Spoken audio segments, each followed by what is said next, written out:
маориф соҳаи дорои аҳамияти стратегӣ ва бештар тараққиёбандаи фаъолияти одамон ба шумор рафта, асоси рушди шахс, ҷомеа ва давлатро ташкил медиҳад. аз ҳамин ҷиҳат мактаб интернати ҷумҳуриявӣ бо реҷаи махсус ки фаъолияти он ба таълим ва тарбия, табобати кӯдакон ва наврасони гирифтори бемориҳои сустбинӣ, нобиноӣ мансубанд, нигаронда шудааст, мақсади кори худро баҳри тибқи қонуни маориф, идеяҳои зикршуда равона кардааст. муассисаи мазкур пора дар таъминоти давлатӣ ва ташкилотҳои башардӯстона мебошад. дар соли хониши имсола қариби 150 нафар тарбиятгирандагон ки аз онҳо 68 нафар нобино ва 57 нафар сустбинҳо дар 20 синфхонаҳо таҳсил мекунанд. мактаби интернати ҷумҳуриявии бачагони нобино ва сустбин ки дар ноҳияи Ҳисор арзи вуҷуд дорад, аз соли 1961 фаъолият дорад. ҳозир дар мактаби интернати мо 153 нафар хонанда таҳсили илм дорад ки ба онҳо 34 нафар омӯзгор, 12 нафар мураббиён таълиму тарбия медиҳанд. бачагон дар ҳамин ҷо хоб мекунанд ки онҳо аз тамоми ҷумҳурии мо мебошанд, ҳатто аз ноҳияи Панҷ, аз Бадахшон, аз Зарафшон, умуман аз тамоми ҷумҳурии мо дар ин ҷо таҳсили илм мекунанд. омӯзгорону мураббиёни муассиса татбиқи амалии роҳҳои асосии ислоҳоти мактабу маориф ва маълумоти ҳатмии 9 сола доданро дар шароити иқтисодиёти бозаргонӣ пеша намуданд. дар ин ҷода роҳнамоии коллективи омӯзгорӣ, консепсияи нави мактабу маориф ва дастурҳои ҳукумати ҷумҳурии Тоҷикистон мебошад. компютерҳо махсус барои нобиноҳо ҷиҳозонида шуданд.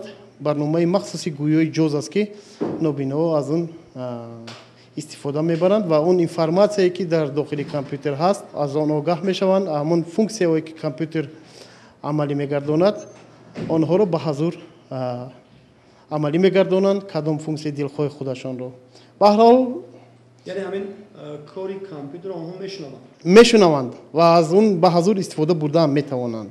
ин маънои онро дорад ки бо вуҷуди оне ки онҳо нобино ҳастанд, аммо аҳамқадами замони хеш ҳастанд. яъне аз технологияи информатсионии имрӯза ба ҳазур истифода бурда метавонанд. ягон маъмунияте нест. баръакс компютер имрӯз як дасти рости шахси нобино шудааст. ин метавонад шахси нобиноро аз ҳамон оламе ки аз ҷаҳон ё ки аз ҳамон олам ки канда шуда буд, баръакс ба ҳамон олам мечаспонад. фарқат дар он аст ки онҳо ба ҳазур метавонанд ба шабакаҳои интернетӣ дароянд ва ҳамон маводое ки барояшон лозим аст ё ки ҳамон хабарое ки барояшон лозим аст, аз онҳо истифода баранд ё ки ягон баҳраи дигар гиранд. яъне дар аввалҳо компютер набуд, шахси солими дигар лозим буд ки ба онҳо ҳамон чизҳоро, рӯзномаро мехонд ё ки ҳамон китобро мехонд.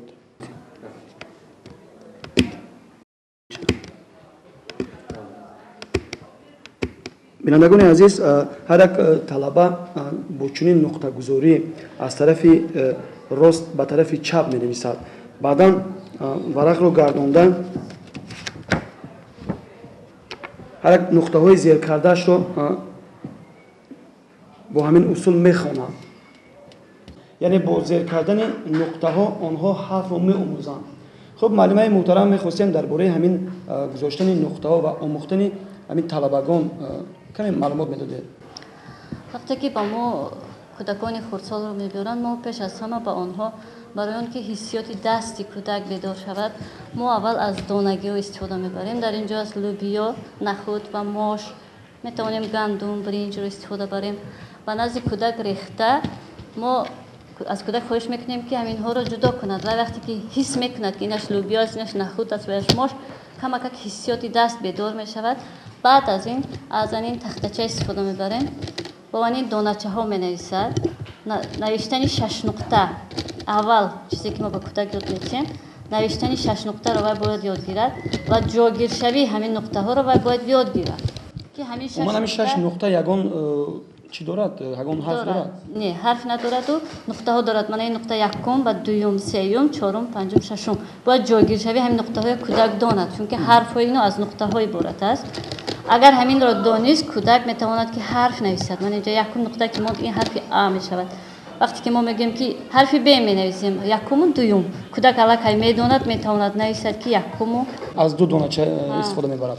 بعد از این اگر اینها رو همش رو یاد گرفت با کودک انا با این رسم ها یاد میتیم و هم پلموسیدن و هم دونستن من حرف های نوشتن نقطه ها رو حس میکند و هم میتواند که نویسد. بعدتر انا در این مینویسد پریبور گریفلی.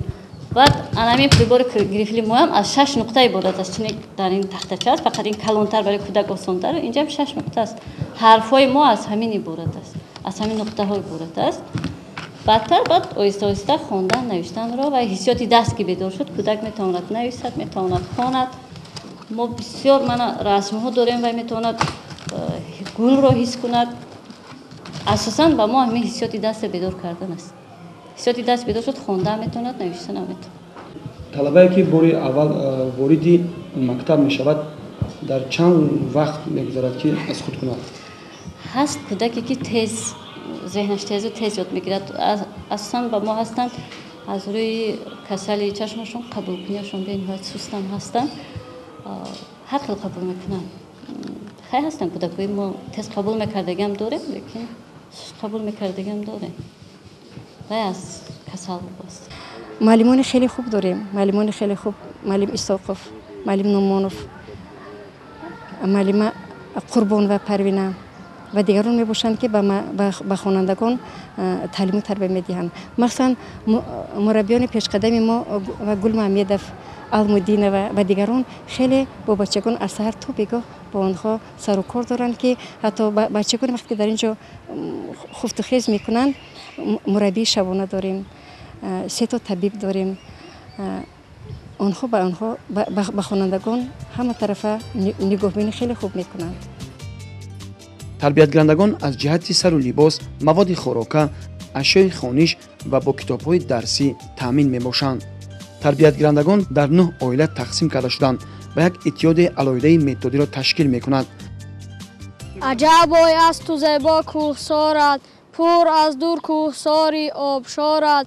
به صحراها همچو بخت خلقم شکفته پخته های نخروارت. بهاری به خزانم تاجیکستان، عزیزی مثل جانم تاجیکستان. این زمین و این چمن، این حیات و این وطن باشد به جان برابر چون میراثی خلقی من. از بابا و از پدر آمد به ما این کشور بر ما عزیز است مانند روی مادر. هر کس که دارد ناموس کشورش را دارد دوست. ما به کشور پیوندیم مانند ناخن و پوست. ماموریت برای دیده برآمدن وضع سلامتی چشم بچگان 2 نفر دکتر چشم و 2 نفر همشیره طبی را به کار جلب نموده است. دکتر چشم دائما خوانندگان را از نظارت طبی گذرانده عاید محافظت بینایی آنها با مربی و راهبران صنف‌ها مصلحت‌های مهم می‌دهد. خاکی وطنم سرمه چشمان من است، روی وطنم آینه رخشان من است. نوری وطنم آفتاب تابان من است، مهری وطنم در دل جوشان من است. من را وطنم تربیت بسیار نمود، فرزندی به خود نیک و وفادار نمود. تو سرآغاز و سرانجامی منی، تو قیامی من آرامی منی. ننگ و ناموسی منی، نامی منی. وطنم ای وطنم ای وطنم. در بابت با آذوقه تامین نمودن آشخانه مکتب و از تعمیر برآوردن آن سهم سرپرستان خیلی کلان است. محض با کوشش و یارمندی آنها از جهت مادی با قوه کلکتیو و راهبری ماموریت همه بناهای مؤسسه خوشصفت تعمیر کرده شده است. شوی سرسبز خورم در بهاران، مثالی باغ و بستان بعد باران. به تابستان چه شیرین میوه‌هایت که جان راحت کند از لذت آن. بهاری به خزانم تاجیکستان، عزیزی مثل جانم تاجیکستان. به زینت تیر ماهت هم بهار است، بهاری به خزانم تاجیکستان. تاجیکستان ملکی آزادم، کشوری پر فیض و آبادم. جشن استقلال داری تو، من از استقلال دل شادم. عید آزادی مبارک باد، فیض آبادی مبارک باد. در همه دور و زمان مقام علم و تعلیم بلند می باشد. تعلیم اساس اولین درجه طلبات مردم به حساب می رود. در شرایط گذشتن به اقتصاد بازرگانی و راه‌های خلاصی از بحران اقتصادی مقام معلم باز هم به زینه‌های بلند خواهد رفت. بنابر همین تربیتگندگان اینجا اکثرا معیوب بوده از جهت جسمانی یک طرفه آب و تاب یافتند. باید ساحه را انتخاب نمایند که بیشتر کار فکری را در بر گیرد.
شهر ترسونزاده در برابر شهر متالورکا، باغداران و تاکپروران، چاروداران و کشاورزان، تاجران و هنرمندان بودنش، اینچنین شهر شاعران و نویسندگان، رامشگران و حافظان ممتاز نیز میباشد. این شهر قدمجوی شاعران و عالمان معروف میرزا ترسونزاده، خجل قرطاغی، ناظم، حامد عابدی، مفتون قرطاغی، مصطفی شرقی، ناصرجان معصومی که نامشان در تاریخ ادبیات معاصر تاجیک با خط زرین ثبت شده است میباشد. مهنت سازنده و بنیادکارانه، زندگی آرام و آسایشته مردم قلمکشان را به الهام می‌آورد. فقط یک افتخار ما با قهرمان تاجیکستان، سراینده صلح و دوستی استاد میرزا ترسونزاده همدیار بودن بس است که قلمکشان شهر به شعر گفتن، قصه پرداختن وادار می‌سازد. ایجادکاران شهر به واسطه هفته‌نامه‌های دیار ترسونزاده، علومین تاجیکستان، ماهنامه‌های عالم جوانان و هدایت، چکیده‌های خامه خویش را منظور اهالی می‌گردانند.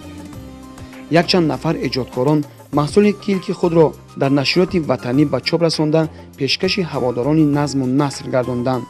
از جمله کتاب‌های عبدالقهار قاسم، صدای دل، بیشه انبوه اندیشه، وارثان، در دل بهار دارم، الفبای شوق‌آور، فیضعلی شکر، سالهایی که من جوان بودم، فدایی، قصه تنبور، روح‌الله جورابایف، دیار شاعر، مراد دلها، رادمردان شهر نو، از صبا تا شهر نو، شهر فروزگدازان، درخت پرثمر، نور معرفت، حسن غایب، فصل بیداری، مظفر حیدرов و دیگران میباشند.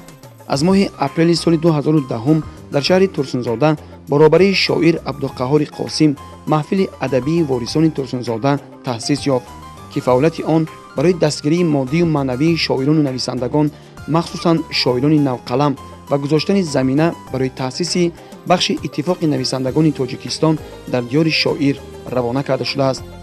سال جاری 3 نفر شاعران عبدالقهار قاسم، حسنبای غایبov و مظفر حیدرov با عضویت اتفاق نویسندگان تاجیکستان پذیرفته شدند که از تأسیس دایره ادبی دیار شاعر درک می‌دهد. مقامات اجرایی حکومت دولتی شهر ترسونزاده به اهل ضیا دقت مخصوص داده کمک خود را از آنها دریغ نمی‌دارد و برای تأسیس بخش اتفاق نویسندگان تاجیکستان در شهر ترسونزاده تمام چاره‌ها را اندیشیده ایستاده است. قید کردن به مورد است که در چاره‌بینی‌های فرهنگی شهر و جمهوری اهل قلم شهر ترسونزاده سهمگزار میباشند. کوزاد فتح‌الله زاده روستای نکنات ناحیه پنجکند است. عین حال با امر تقدیر در شهر ترسونزاده زندگی دارد. ای شعر تو درمان وجودی کسلم، هم زهر حلاهل و نبات و عسلم. با شعر همیشه مثل حاتم بایم، هرچند که یک نوقلمی کم بغلم. اصلا برای آدمیت هر چی سبب می شود تا او جاده را انتخاب نماید.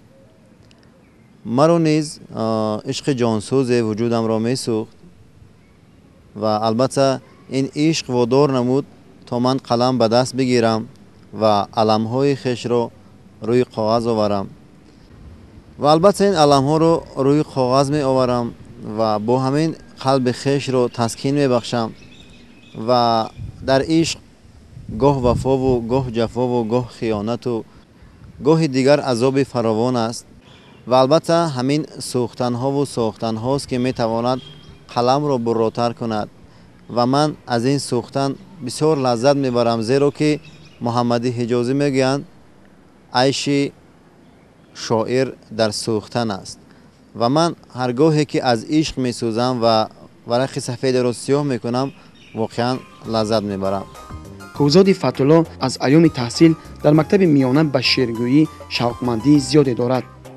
هم از اسرار معدن‌های کوهی و هم از مخزن کوهی سخن واقفیت دارد و کوشش دارد که مانند چشمه‌ساران کوهستان از اعماق کوه شاریده به رودبارها رسد، زیرا رسیدن تا به دریای سخن چگونه سنگین و چی سان دور. در جاده سخنوری نگاهش به افق‌های دوری نظم است و گویی در شریان و مویرک‌هایش خون شعر گردش دارد و او را به نوشتن هدایت می‌کند. مردم تاجیک با تاج کیانش زنده باد، با چنین فرهنگ والا و زبانش زنده باد. نام تاجیک جاویدان با شعرهای رودکی، با همه خونیاگران جاویدانش زنده باد. سرزمین تاجیکستان گرچه باشد کوهسار با تمام گنج‌های زرفشانش زنده باد. بخش و ختلان و زمین سوخت بادا بگزند، هم بدخشان و حصار شادمانش زنده باد. گرچه بر ما در سمرقند و بخارا جای نیست، لیک تاجیک با دوشنبه جوانش زنده باد. چون جهان ما را شناسد با همین شعری بلند، این وطن با مردمان شعردانش زنده باد. این وطن با مردمان شعردانش زنده باد. زحمت شاعر با زحمت کوهکانها مشابه است و هر کدام در جاده خود سنگین‌ترین راه را می‌پیماید و زحمت طاقت شکن ایشان پس از انجام کار یک آسودگی را احساس می‌کند که در سخن نمی‌گنجد.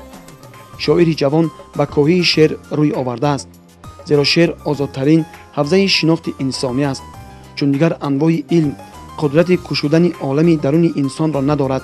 تنها قلمکار حقیقی می‌تواند این جهان نامکشوف را توسط کلام بده کشف کند و واقعا انسان را در انسان جستن و خلاصه های حکیمانه برآوردن کاری هر کس نیست و فعلا آزادی روحی انسان منبع عظمت است. نباشد گر دو چشم آتشینت تمام روی عالم سرد باشد، نباشد گر دو چشم نازنینت نصیب من همیشه درد باشد. دو چشم تو بود گرمی جانم، دو چشمم به دو چشم چشمه خون. دو چشمان تو باشد مرهم دل، منم بر چشم مستت زار و مفتون. دلم خواهد که عمر تا قیامت دو چشمم را ز دو چشمت نگیرم، دو چشمم را بگیرم از دو چشمت، بدان که به دو چشمانت بمیرم. مرا چشمان بیمارت خوش آید، مرا چشمان عیارت خوش آید، به مثل گردش چرخ مدور مرا چشمان پرکارت خوش آید. الا ای صاحب چشمان نیم مست، الا ای صاحب چشمان نیم مست، مرا از چشم جادوی تو بیم است. دیگر در وصف چشمت من چی گویم، مرا از چشم تو درد عظیم است. دیگر در وصف چشمت من چی گویم، مرا از چشم تو درد عظیم است. جوهر کلام این است که آن آزادی به شاعر امکان می‌دهد که ماهیت خود را تحقیق بخشد، زیرا افکار آزاد این قدرت و محبت است که به نام آن می‌تواند خود و جهان را تغییر دهد برای زندگی بهتر، فراتر و شایسته‌تر. امر روحی مادی نیست، فعالیت ذهنی بهترین نوع فعالیت است و در این پیراهه سبز شاعران جوان قدم می‌زنند. و هرگاهی که از کنار مادر دور می‌شوم و هرگاهی که خمار روی مادر مرا میگیرد و عموماً که اگر از آغوش او چند لحظه دور باشم، واقعاً او برای من الهام میبخشد و محبت پاک او و یاد شیرین او مرا وادار میکند که تا چند حرف برایش گفته باشم. ندارم غم بری سیم و زرم را و یا سوز همه شیر ترم را، ولیکن ای خدای مهربانم مبر از من تو اصلا مادرم را. نبیند دستکانت درد چه، نگیرد چهره تو گرد چه.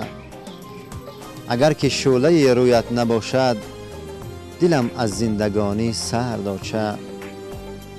اگر شاهنشه هم یا که وزیرم بمان در پیش پای تو بمیرم. همین دورت خانم میشه. ایا مادر برای من دعا ده که بر دام غم دامش خانم یا که اثر. ایا مادر برای من دعا ده که بر دام غم، ایا مادر برای من دعا ده که بر دام غم و غربت اسیرم. نه گل را دوست دارم نه خسی را، نه مال دلنشین و دلرسی را. نمی دارم من از جان و دلم دوست، بغیر از مادرم دیگر کسی را. چون شعر کلامی خیال انگیز است، شاعر کسی است که دیدی نو درک نو را در قالب شاعرانه تحریزی می کند و عالم نامکشوف دل انسان را کشف سازد. در کشف کردن خود و شناختن عالم انسان زحمت روحانی بهت فزون ضرور است. ما در جاده شعر به شاعر جوان کوزاد فتح‌الله پرواز بلند شاعرانه را تا افقهای دورادور تمنا داریم.